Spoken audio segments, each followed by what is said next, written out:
Here we go. Welcome, everyone. I hope you enjoyed the first day of the conference yesterday.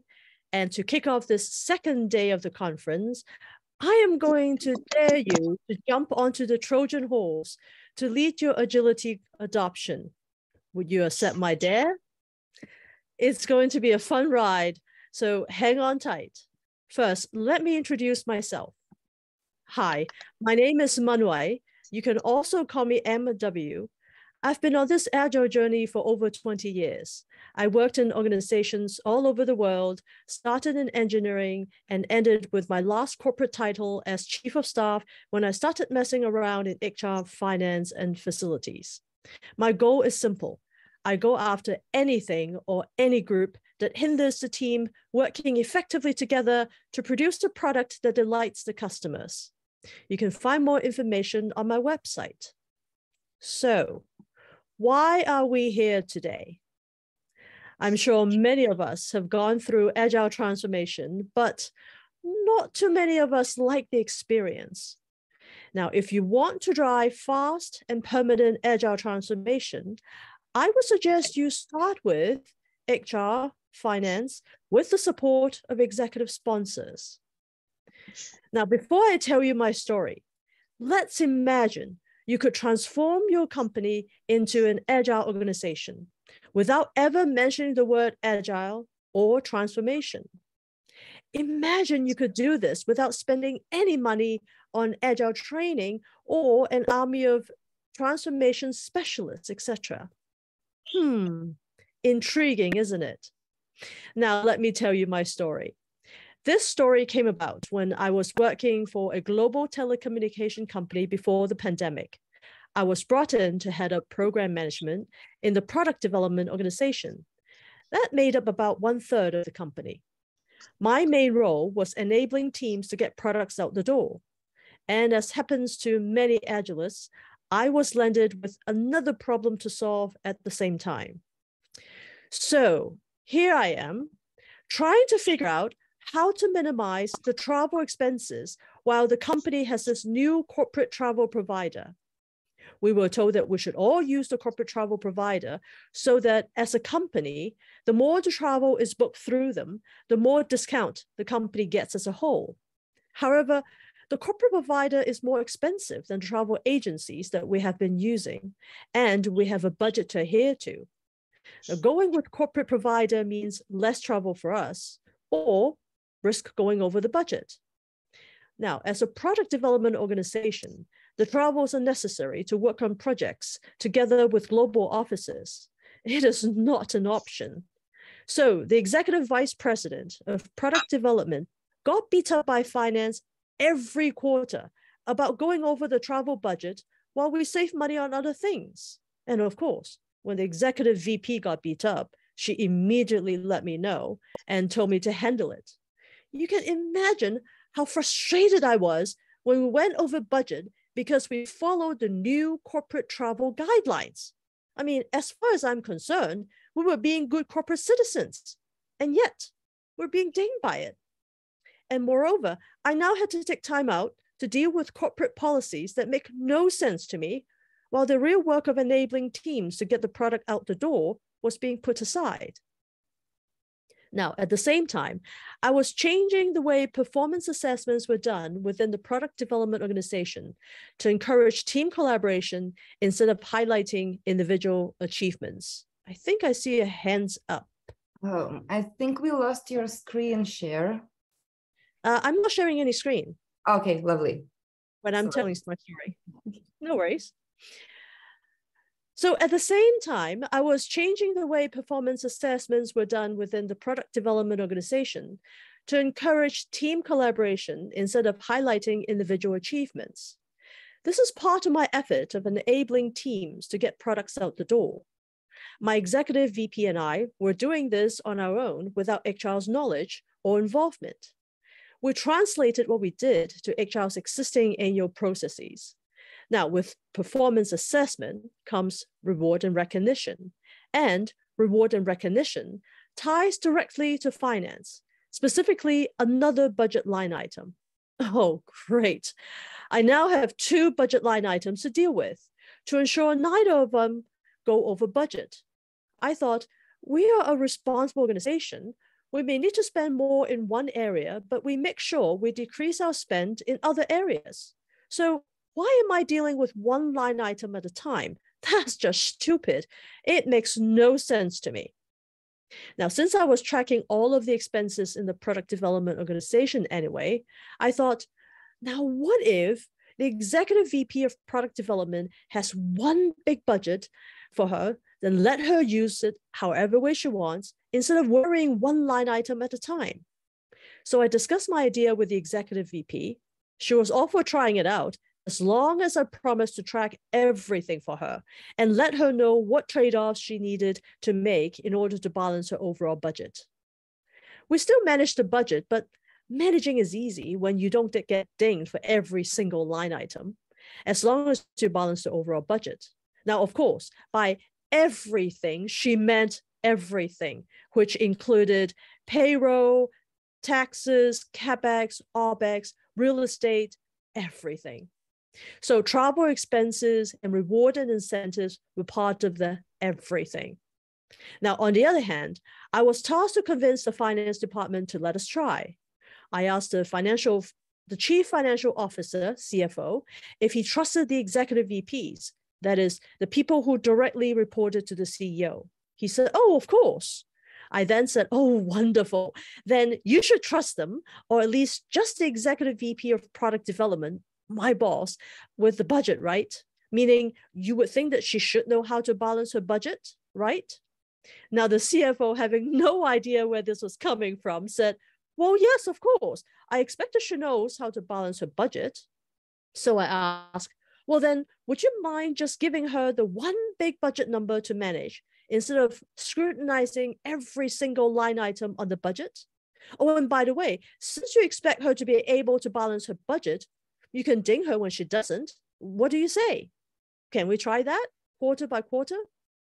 Now, the CFO was speechless at that point and grudgingly agreed, since he had no good arguments to counter me. He also allows us to book travels using whichever agency we like and to stay in whatever hotels we'd like, as long as we didn't go over the overall budget. He told me not to tell other departments because the company was still trying to institute this new corporate travel policy. Shh. He encouraged us to use the corporate provider if it costs the same as other travel agencies. I promised him that we would also get quotes from the corporate provider and would submit the evidence when we submitted our travel expenses or travel expense report every time we didn't use the corporate provider. Now that way, he could explain it to the travel folks. He agreed. And that's what I told the team to do. And I also told the team, if they got hassle from the travel folks, tell the travel folks to come to me. Yay, freedom! Not only did we not need to penny pinch every single line item, but we also didn't have to adhere to the corporate policies that don't make sense. Oh, how those travel folks hated me. Hoo-hoo! However, the CFO did bring up a good point. For accounting purposes, some of those line items would still remain because that's what company wants to track. So for travel, it's an expense that most companies want to track, hence it will still be a line item on the budget. I'll tell you later how we satisfy the accounting needs of tracking specific line items while doing our experiment. So how did I track all of these expenses? Well, I made it transparent. Well, to a certain degree. First, is only within the product development organization, which includes product management, user experience, engineering, production operations, etc., but not the entire company. Second, the executive VP shuddered when thinking about any individuals knowing all the numbers. Now, I understood her concerns and suggested making the numbers transparent to only her direct reports, the VPs, and theirs, the directors. I asked her, isn't that part of their job that your direct reports, the VPs, and theirs, the directors, are expected to be able to manage their own group's budget? So the VPs and the directors should have visibility into their own group's budget. She agreed. I further pressed on and convinced her that other than the first line managers, all other managers should also have visibility into their own group's expenses. That will be a good training ground for them, as this is an expected responsibility when they get promoted one day. She agreed as well. Again, I started with travel. I made a spreadsheet to track travel information. For example, who requested to travel, why they want to travel, when, and how much. The managers and individuals would fill out the spreadsheet at the end of each quarter for the following quarter. Then they bring all the requests to the directors.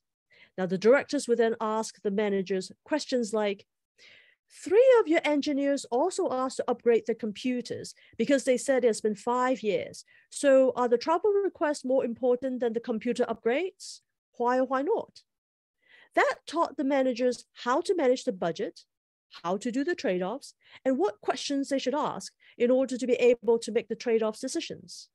Now, this way, the executive VP doesn't need to handle every single request by herself because that's not scalable. Now, of course, not every director can balance his or her budget every quarter, so they horse trade among themselves without having to involve the VPs or senior VPs every single time. Now, while we were doing this experiment, I saw changes in the entire product development organization. A lot of creativity and camaraderie. In fact, the directors became a closer-knit group. They became more collaborative with each other instead of trying to protect their own turf. People in the team started to see the budget as their money instead of company money that they would lose if they don't use it. With this new way of tracking and questioning and thinking through the various money requests, people are now more conscientious of the spending asks. They figure out creative ways to achieve the same purpose without spending as much.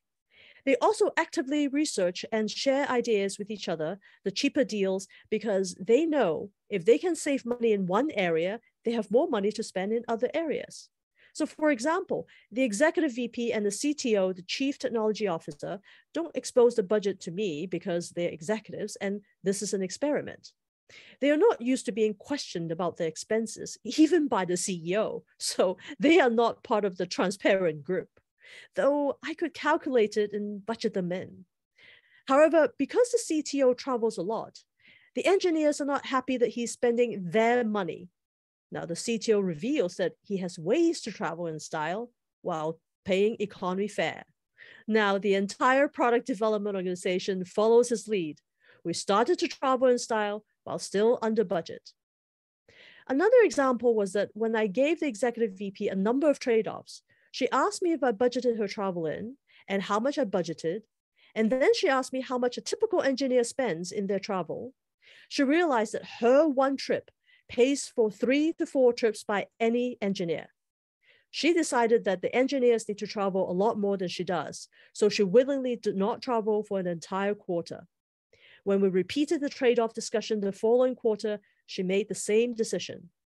In fact, she abstained from traveling for a total of 18 months. Now, during those 18 months, she, with the help of HR business partner, figured out how to achieve her traveling purpose without leaving her office. She explained to her team why she made that decision and what she hoped to achieve with that decision, that is, where she wanted to see the money being spent instead, which was all to her organization's benefit. Her organization became very appreciative. Now, after 18 months, the CEO told her that in her position, she had to travel to the various global offices that we had. So she told her team, the entire product development organization, that she had to travel after 18 months of not traveling. Everyone understood and no one was resentful. However, she was now more aware of what her traveling meant. That is, she understood the trade-offs that was made in order for her to travel. So she became more open. She still didn't expose all of her travel expenses, but she tried different hotels and found hotels that live up to her standard and didn't break the bank. She shared her hotel tips and encouraged her team to try those hotels. The entire team got excited, especially the engineers, because they felt privileged that they were encouraged to stay in executive level hotels. She also shared with the team the good eateries that she found in various locations. In turn, when any individuals found good deals, meaning good hotels, good rooms, good prices, good eats, they share these information not just among themselves, but also with the executive VPs. Now, of course, they share stories of their experiences with one another afterwards as well. It builds camaraderie within the entire organization including the executive VP. Now, you may be curious if there would be anyone taking advantage of this no budget experiment. Yes, there were. So how do you stop that? You may wonder. You don't. There will always be people taking advantage. However, that's far and few between, and the impact of people taking advantage is far less than the benefits that are outlined. Also, their peers would realize that they had been taken advantage of after the fact, and self-policing is a strong motive for someone to go the straight and narrow next time around. For example, one time, after someone took advantage of their travel and need to upgrade their work machine, their teammate said, "I think you used up your machine money in your hotel stay, buddy." Ouch. Now, as I mentioned earlier, part of my effort of enabling teams to get products out the door is to encourage more team collaboration instead of highlighting individual achievements. The factors that would hinder team collaboration lie in how performance is being assessed and how rewards and recognition or rewards and incentives are given. People naturally do what gives them better performance reviews and bigger bonuses or salary increases. Rewards and incentives used to be another line item on the budget. Things like offsites, team building events are yet another line item. Now, even though we're no longer tracking line by line, we still need to have some line items to satisfy accounting needs. Since we're changing the way reward and recognition were done under the noses of HR, we got creative in our budget and created a big bucket that encompasses rewards, bonuses, incentives, offsites, team building, etc. I don't remember exactly what I called it, but it's something along the line of team efficiency. Now, since the company was all about increasing efficiency, I told them that to increase efficiency takes money, so they never questioned the need for that line item. They did ask what team efficiency entails. I told them it's our secret sauce that only people in the product development organization knows, and they are not in the product development organization, so I'm sorry, I cannot share with you. Now, we did leave the salary increases to a separate budget line item because that was to be expected, and the company wanted to know who was getting what percentage increase anyway. But now we didn't need to answer to how much we need or have to spend each quarter for reward and incentives. We had the flexibility to give it out when it makes sense. So for example, when a team took a pilot product to general availability, we used that budget to take the entire team out to celebrate, as well as all of the supporting functions. We also gave that team a monetary bonus. Now, before the experiment, we would have to justify every single spend, and we would be scrutinized by other departments that we may spend too much on fun events, or that HR would ding us for giving out bonuses and incentives outside of the annual HR performance management cycle. Now, our HR business partner is very smart. She knows that we're not doing what HR specifies for performance management, though we're very good at translating to what HR asks for. She also figures that we must have changed how reward and recognition were done. She saw the changes in our organization. Our people were more collaborative, they were smiling, and they thought the budget was their money instead of company money, so she got curious. She wanted to know exactly what was done to bring about those changes. When I told her, she got so excited and asked if what I've done with performance management could be replicated to the rest of the company. I told her, of course, with a few minor changes for sales and marketing folks. She proposed the changes to her boss, and her boss liked the idea. They, along with me and other leaders of the company, came up with a brand new performance management system. The surprising thing was, they emailed the entire company when it's almost time for the annual performance appraisal and told the company that we won't be doing what we have always done. In fact, they abolished their own process. Instead, they said they would like to try something different. They didn't know whether it would work, but they told us the goals and would like the company to try it out with them and give them feedback. Wow, I've never heard any HR admitting that they don't know anything. I also have never heard HR asking the company for feedback. Instead of just talking to the senior executives, then wrote out their programs, mandating everyone to follow the new process, whether it works for the people or not.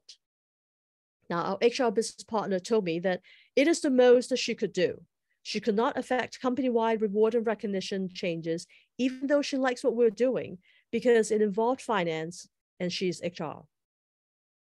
Now, our experiment worked. Our budget was balanced that first quarter. The CFO breathed a sigh of relief and relaxed the second quarter. Then he just gave us our budget for the next 2 quarters. Now, throughout that year, we not only balanced the budget, we also saved money.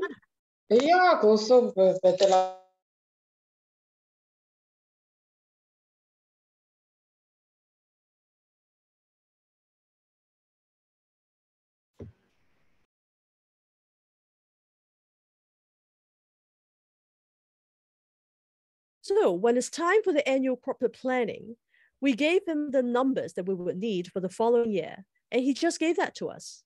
Now, in the past, we all know that if you don't use it, you lose it. So it drives people to ridiculous spends at the end of each quarter because of that mentality, or you would get less budget next time around. For us, the CFO now trusts us to be responsible and that we will save money when we can. And when we cannot, he trusts that we must have exhausted all avenues when we really cannot. He still asks us questions during annual corporate planning before giving us what we asked for, but he was not asking us to justify every line item. He just needs to know on a high level how we come up with our numbers, and then he would give us the numbers that what we requested for the entire year. Now, you may wonder, there was no mentioning the word agile or transformation.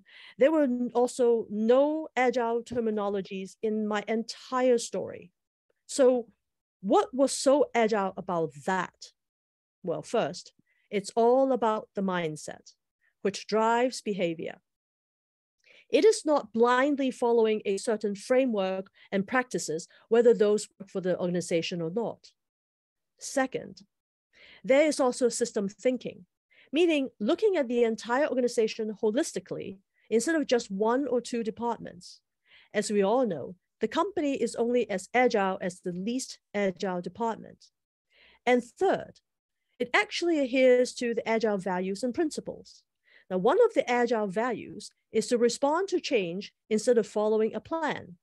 System thinking, as I mentioned earlier, allows us to respond to changes in other parts of the system to cause a certain behavior of a system instead of following a plan. This is applying agile values to the entire organization instead of just 1 or 2 departments.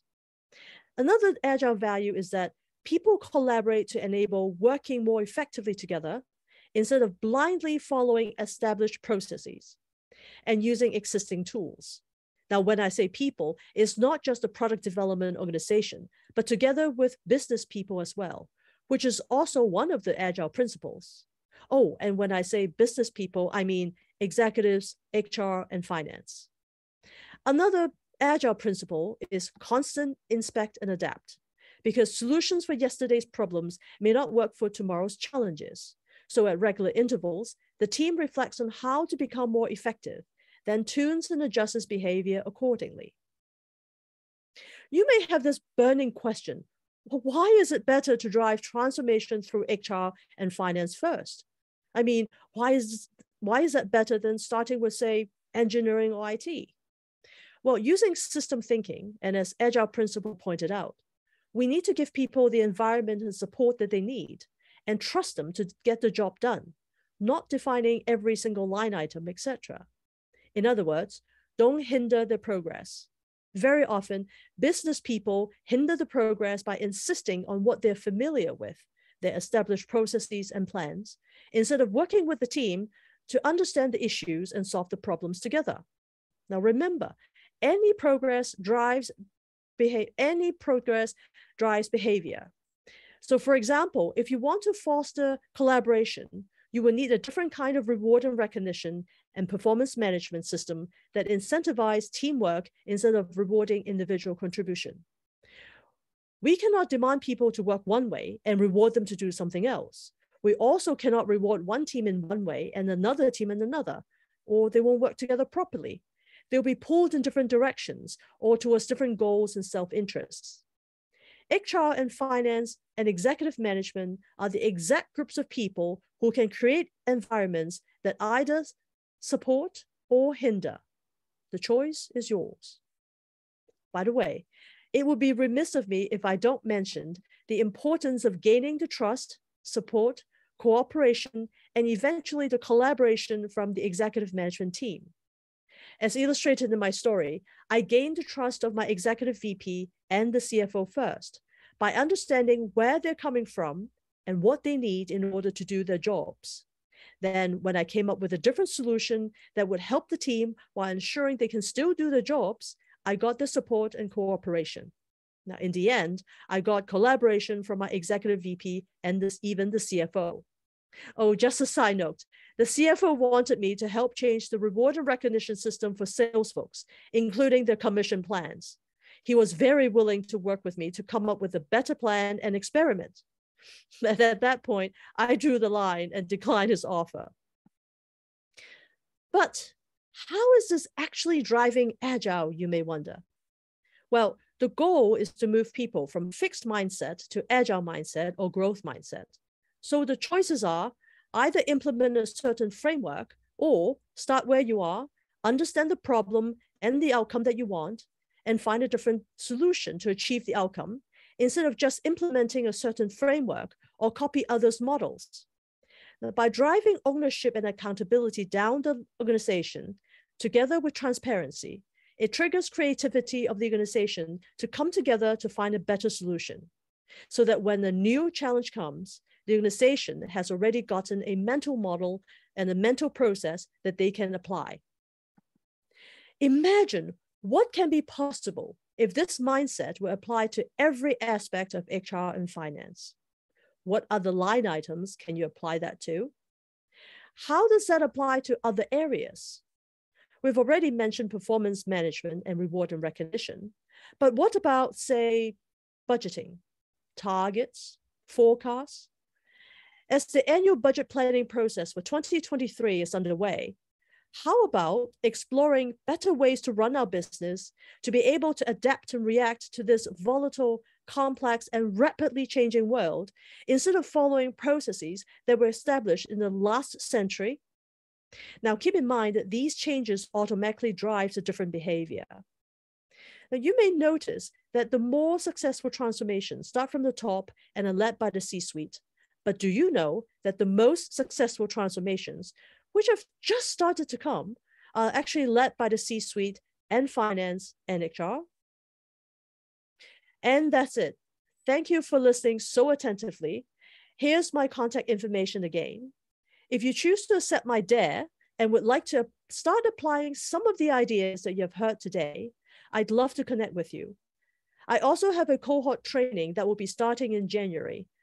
Registrations will start in November, so make sure you're connected with me. I've also posted my LinkedIn and my website information in this session's message in Hoover. If you want a copy of today's presentation, you can get it from the link that I will put in the Hoover as well. And that's it. I'm now opening the floor for questions. Thank you. Thank you very much, Mun-Wai. Awesome presentation. There's definitely interesting to see of use cases of implementing agility in non-IT sector. We in Agile Lithuania keep promoting that. You know, it's not an IT bound thing at all whatsoever. So thanks again for your wonderful presentation. Let's have a look if we have any questions from the audience. So first question is, how do you encourage managers to delegate when an organization is scaling rapidly, well, daring to trust? Wow, that's such a good question.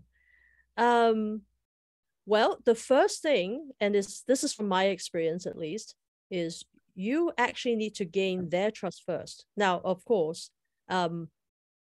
what a leader is supposed to do is they should trust first. But if they don't, and if they don't delegate, then you need to actually gain their trust first. And what do I mean by that? First of all, you need to build a relationship with them. And then you need to prove to them that you are actually reliable, that you're actually accountable, that they can actually trust you. Now, if you remember back to my story, that's exactly what I did. I try to understand what their job is first, what their challenge is.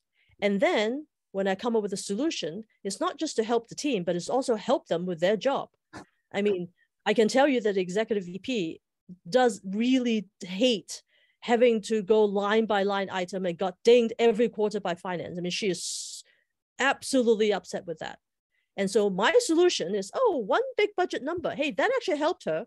And of course, help us too. And then we went and experiment. Now that's would be the same approach in any level of management. You basically understanding the challenges, and then when you come up with a solution that actually will help them and help the team, they're much more willing to let go. And once that happened, for example, like my executive VP, she was like, oh, then I don't need to worry about this anymore. Yay, now it's all yours. Trust me, she was not that open to hand over the books, shall we say, to just anyone.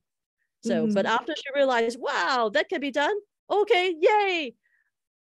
I became the go-to to finance. I mean, this was not a job I signed up for. This was not a job I actually interviewed for, but that's exactly what I happened to do. Because every time finance is something, she was like, okay, I'm sending Mun-Wai over.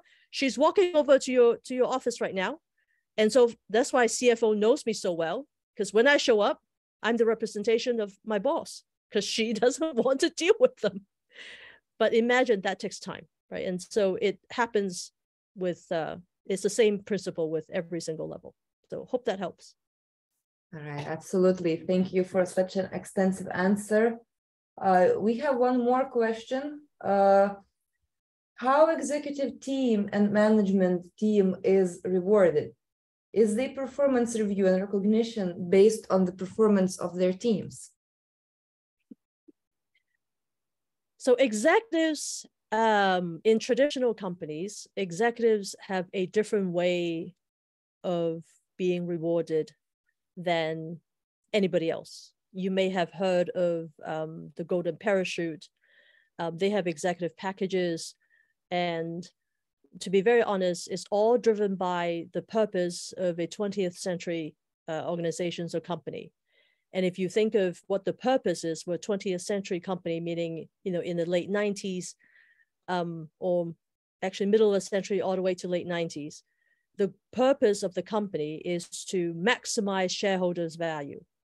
And when you try to maximize shareholders' value, it's not really an inspiring thing for the workers now, is it?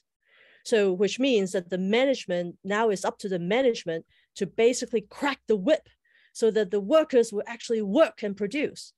Well, what would you incentivize management and especially executives to crack the whip? Give them stock, which means they have tons of stocks, which means when they crack the whip and you produce, they basically pocket all the benefits. So unfortunately, this type of compensation is still happening today in basically most of the companies, even though the world has changed, even though the purpose of the company have changed, even though that we should be really focusing on the stakeholders and not just the shareholders. And of course, stakeholders with customers being the first and foremost stakeholder. So with that said, I'm going to leave the executive a little bit aside. I will come back to it. Now, the rest of management, on the other hand, managers, first-line managers, directors, even up to the VP level, they do not have such lavish package, shall we say. Of course, the higher you go, the more you get. And so it's not really proportional to whether the team perform or not. Of course, as I said, when the purpose is driving shareholders' value, the better your team performs, then the more you actually get. Now, when I proposed changing the performance assessment or performance management, where you heard in my story, that was actually part of what I was doing. It actually also touches, unfortunately, to the executive's mind, unfortunately, they actually told me so, how they were being rewarded. And basically, if they want to inspire the team, then they basically need to be, guess what, part of the team. So it's not about cracking the whip. It's about inspiring the team. And if the team is not doing well, you're not going to get it either. It has absolutely nothing to do whether the stock is doing well or not. It has absolutely everything to do with the team. So we have other measures other than, hey, is the team performing? Because most often in traditional company, you're measuring the team's output. So if you are outputting these things, you're doing well and you get rewarded. I changed it to, first of all, it's the outcome. Now, I'm not talking about OKR. I'm just talking about what the team doing actually moving the needles. Is it actually going the direction where the company is going? And then the second thing is, what is the team health? Are the team happy doing that? Or they're actually stressed out? They're actually burning candles on both ends, that they are staying up late at night and working through weekends just so that they can deliver? Well, that's not scalable. Now, it may be needed in some point in one time or another, but those should not be, those should be really rare occasions. And the team should know, okay, this is a short period of time that we need you to do this. And they all sign up and say, yes, we understand, we'll do this. And then after that, see you later. They're going to take some time off. Now, if the team is always stressed out, or if you have a fear culture, which is, by the way, unfortunately, in my story, it is actually a fear culture, it's actually very difficult. And if that's the case, I said, well, then, you know what? You're going to lose people, and that is going to count against you in your performance management, in your performance review. And executives really hate that, because guess what? Now they need to look at attrition, and they look at attrition rate. And if the attrition rate is high, even though the stocks is going well, they are not getting actually bonuses that they normally would have. So that's some of the changes that I did with executives. For managers and for directors, they actually work a lot closer with the team, as I show in my story. They actually became a lot more collaborative. They actually became a close-knit group. They actually work together. So now they are truly part of the team, and the measures is basically exactly the same. So I hope that sort of answered the question. There's, of course, a lot more detail that goes on, but this is just a high level. For the executives, so I did mention about the executives that they still have their golden parachute package or whatever, because that's actually in their contract. When they first sign on to the job, there's all these bonuses and packages. But that is only when they leave the company. While they are in the company, the performance management has changed, and so the reward has also changed. All right. I think we have time for one last question, or actually maybe a little bit more. I misread the clock. We do have more time for questions. And our next question is, what are the possible ways to measure the team health? And our participant is thanking in advance for your answer. Oh boy. Well, I think I mentioned a few things. The first thing I think of is whether they are actually happy and engaged, and whether they're stressed out and burnt out. So for me, I told everybody that the scenario that I'm looking for is when you wake up. So just imagine you are, it's Sunday night and you remember tomorrow's Monday and you need to go to work. And you go, oh, I have to go to work tomorrow. How about if you imagine it's Sunday morning and you remember tomorrow's Monday and you need to go to work, and you say, oh, wow, I get to go to work tomorrow. I get to work with my colleagues. That is what we strive for. And that is what I told the team that they should strive for. Now, I don't know what they think. I cannot read minds. I'm not that smart. So I wouldn't know whether they actually think they're dredging to work or they're excited. However, whatever they think actually will reflect on how they act, how they participate or not participate. And so I can see whether it's like, are they dredging to work? What happened? Is it something happens at home? Maybe there's some pressures at home, or maybe there's something they're just unhappy with work. So for me, that's a really broad stroke of team health. Now, of course, HR likes to have everything systematic. So there's a quarterly survey that goes out and they have a list of questions. I have to say that it really depends on whether you already have psychological safety in the team and whether you already build a trust with the team. Otherwise, you don't really know what the answer comes back to. In fact, I can tell you stories of how I helped teams to fudge the numbers because there's no trust at all, but they trust me. So I said, okay, so how about this?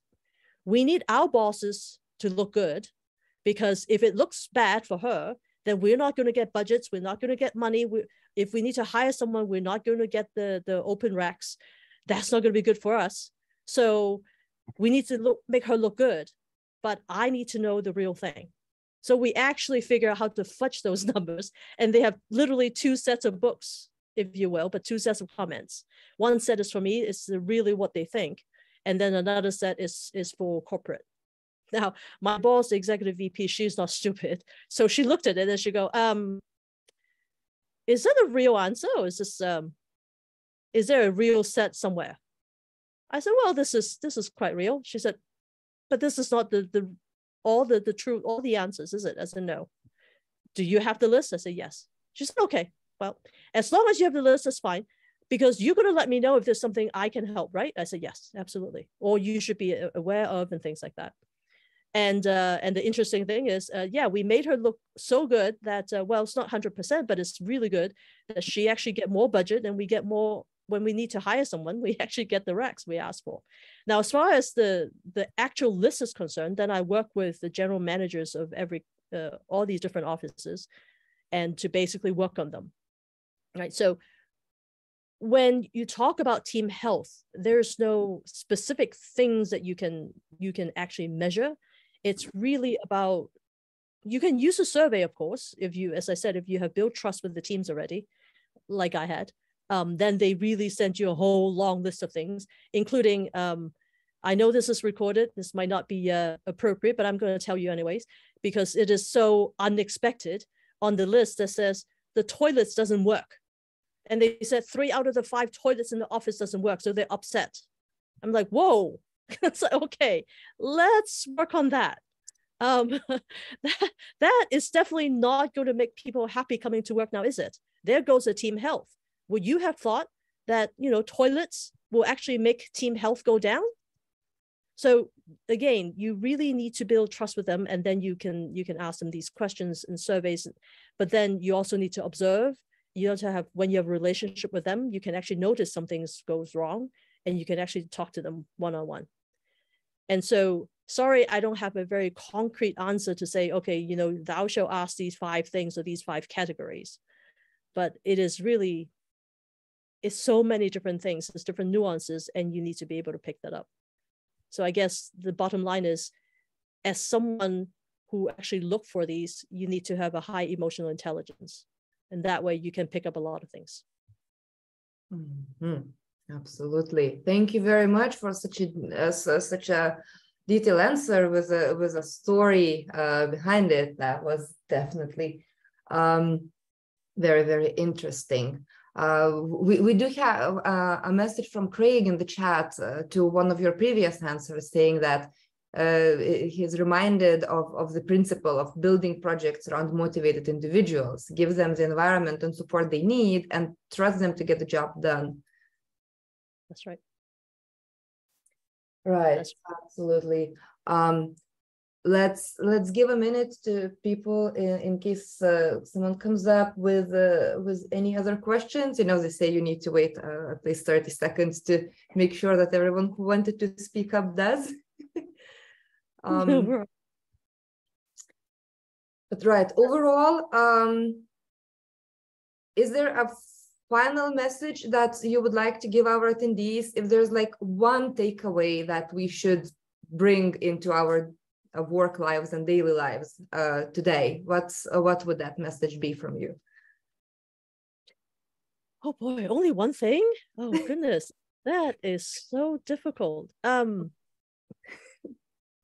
One thing is really have a growth mindset or agile mindset, right? Agile is not only within IT and engineering. Agile is basically, if you look at what agile means, it's not just being quick and you being able to react and respond with quickness and grace. And that means the entire organization, because if only one department is quick, when things happen, that's useless, because you still have to wait for this person, wait for that department, wait for this and wait for that. Where's the agility? There's none. So it's really, I guess the one thing is, the company is only as agile as the least agile department. So while you may be focusing on IT and engineering, that's wonderful, but pay attention to what are the other things that are hindering you. For example, performance review and the measures. If you're still rewarding individual contribution, then where's the incentive for me to work with other people? There are none.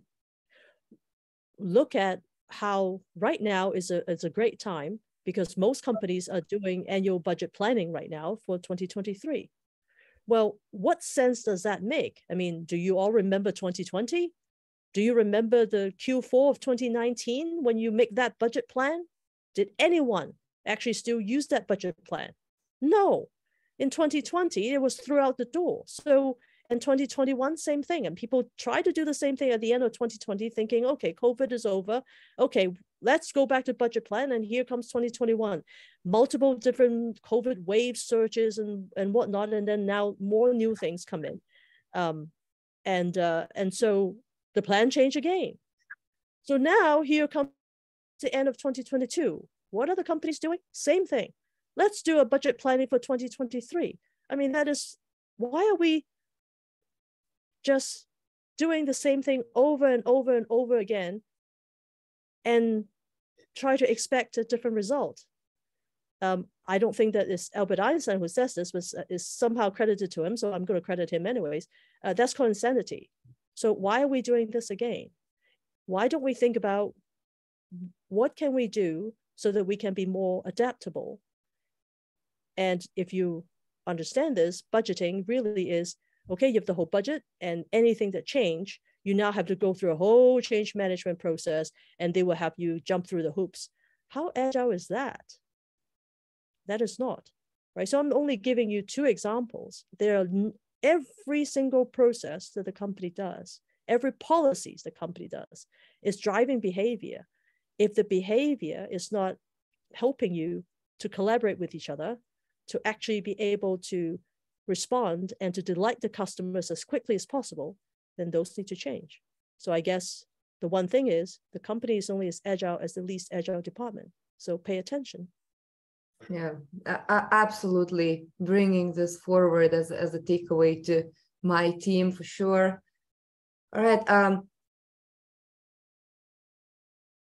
Thanks again, Mun-Wai, for joining us. We're aware that it's quite late in the night for you, so thank you so much for taking the time and opening the day for us. We really enjoyed having you here. Normally, you would hear a round of applause at this point, but I guess we're all online, so just sending our thank yous virtually. And you're very welcome. And I'm actually going to put the link in case you want a copy of the presentation. I'm putting it in the chat in Hoover so that you can actually have it. All righty. So for all the attendees, you can grab the link to the presentation from Hoover chat. And just to reiterate, the recording of this talk will be available on the Hoover platform 3 months after the conference as well.